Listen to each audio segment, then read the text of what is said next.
En matière de communication, chaque personnalité politique a sa propre stratégie. Alors qu'ils sont souvent représentés dans des situations qui les mettent à leur avantage, Jordan Bardella lui a choisi l'autodérision. Sur son compte TikTok, l'acolyte de Marine Le Pen se met en scène dans des situations du quotidien, où il n'est pas forcément à son avantage. Une de ces vidéos, qui vaut particulièrement le détour, pourrait cependant lui coûter cher. Jordan Bardella poste une vidéo surprenante. C'est une vidéo peu commune que Jordan Bardella, actuellement en vacances, a publiée sur son compte TikTok. Celui qui se rêve visiblement Premier ministre a une passion pour les sucreries.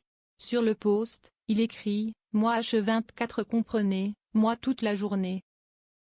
Le montage aligne plusieurs séquences où l'homme politique est en train de manger ou bien de dire qu'il a faim. Et pour combler ses fringales, il se tourne rarement vers des options healthy. À l'exception d'une fois où il a demandé une pomme, Jordan Bardella se nourrit plutôt de bonbons et autres sucreries. Mais gare à lui, cela pourrait bien lui valoir quelques caries. C'est connu, le sucre est très nocif pour les dents. La consommation de ce type d'aliments favorise la prolifération de bactéries responsables de la plaque dentaire.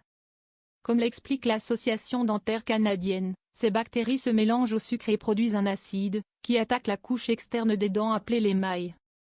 Plus l'exposition à cet acide est longue, plus la formation de caries est propice. Garde donc à sa dentition.